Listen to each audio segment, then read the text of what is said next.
Alam nyo ba na ang Philodendron Green Emerald ay maswerteng halaman ngayong taon, 2024? Gusto mo bang malaman? Tapusin mo ang video na ito. Hello mga ka-jungle, sa video na ito ay isishare ko sa inyo ang napakaswerteng halaman ngayong taon, ang nag-iisang Philodendron Green Emerald. According to Feng Shui na ang emerald green ay isang matingkad na kulay na namumukad-tangi, pinili upang ipakita sa atin ang tuwid na daan ngayong taong 2024. Sa larangan ng Feng Shui, ang mga kulay ay hindi lamang aesthetic na kagustuhan, ngunit ito ay makapangyarihan ng mga tool na makakaapekto sa enerhiya at pagkaisa ng ating buhay. Maaaring nagtataka ka kung bakit ang emerald green ay maswerte na kulay ngayong taon. Well, ito ay hindi lamang random na pinagpilian. Kusa itong napili dahil ito ang tradisyon na kahulugan. Ang emerald green kasi ay katulad ng kulay ng kagubatan at nauugnay ito sa mga elementong kahoy, kaya naman maganda itong tugma sa wood dragon. Dahil ang Philodendron Green Emerald ay isang maswerte ngayong taon. Since ang emerald green na kulay ay nauugnay sa Philodendron Green Emerald na halaman, ito ay maswerte ngayong taon. Ang Green Emerald Philodendron ay isang uri ng halaman na nagmula sa mga tropical na lugar, kabilang ang mga bahagi ng Central at South America. Ito ay popular na halaman sa mga rehiyon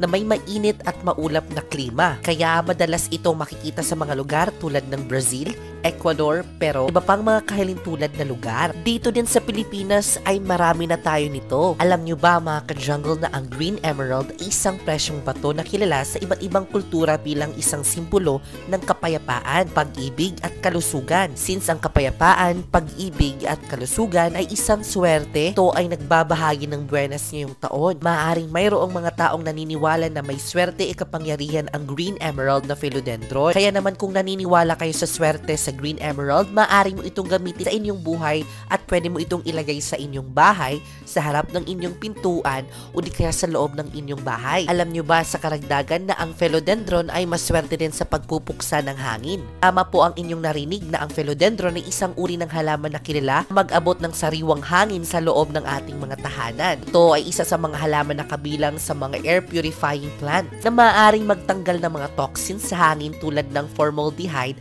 at iba pang mga pollutants. Ang pagkakaroon ng Philodendron sa loob ng bahay ay maaaring makatulong sa paglinis ng hangin at pagpapabuti ng kalidad nito. Bukod na pampaswerte ito, o bukod sa paglilinis ng hangin, ito ay maganda rin sa pagdagdag ng dekorasyon ng ating tahanan dahil ito sa kanyang magandang dahon at pagiging madali lamang alagaan. Tinatanong ng karamihan kung maganda ba ilagay ang ating mga Philodendron sa loob ng ating tahanan. Oo, totoo yan. Ang mga Philodendron ay isang magandang halaman na pwedeng ilagay sa loob ng bahay. Ito ay isang uri ng halamang ornamental na kadalasang ginagawa na indoor plant. Ang mga dahon nito ay malalaki, makintab at may mga iba't ibang hugis. Ito ay madaling alagaan at kailangan lamang nakatamtaman ng sikat ng araw at tamang pagbasa ng lupa. Ang mga Philodendron ay hindi lamang maganda sa paningin, subalit ito din ay nagtatanggalan ng mga lason na kemikal sa hangin. Kung nais mong magdagdag ng halaman sa loob ng inyong bahay, malamang ang masaya kang paglagyan ay isang Philodendron Green Emerald. Maswerte pa siya, nakakatulong pa siya sa loob ng ating bahay. Patuloy, meron na ba kayo nito? I-comment mo naman na yes at i-share mo ang video na ito. Ang Green Emerald Philodendron ay isang uri ng halaman na kilala sa kulay berde nitong mga dahon. Tinatawag din itong Philodendron orbescens o Philodendron Red Emerald. Ang halaman na tulad na Green Emerald ay maswerte talaga. Ito ay madalas din na ginagawang dekorasyon sa mga tahanan dahil sa kanilang nakaka-relax na kagandahan. Ang Philodendron ay isang halamang ornamental na karaniwang itinatanim sa loob ng mga tahanan dahil sa kanyang magandang mga dahon. Ito ay maaaring ilagay sa mga lugar na mayroong mababang antas na liwanag o kahit sa mga lugar na kwarto lamang. Maliban sa liwanag, ang halamang ito ay dapat malagay sa isang lugar na kahusayan ng pag-init na paglamig. Alam niyo ba na ang ideal na temperatura para sa mga Philodendron ay nasa 18 to 24 Celsius? Kung ang temperatura ay mas mababa kaysa sa range na ito, ang halaman ay maaaring magkaroon ng problema sa paglago at maaaring mapigilan sa paglago ng mga dahon nito. Sa pamamaraan ng pagtatanim o pagpaparami, maaari mo itong ilagay ng Philodendron sa maliit na mga paso sa mga hanging basket. Pag-usapan naman natin ang pag-aalaga ng mga Philodendron Green Emerald. Ang una, ang tamang liwanag. Ilagay ang halamang ito sa isang lugar na may mabuting pag-aarawan, ngunit dapat hindi direktang tinatamaan sa matinding sikat ng araw para hindi naman masunog ang mga ito. Pangalawa naman ang tamang temperatura. Iwasan ang labis na lamig at init lalo sa mga abruptibong pagbabago ng temperatura. Huwag ito diligan ng sobra mga ka-jungle, dapat yung katamtaman lang.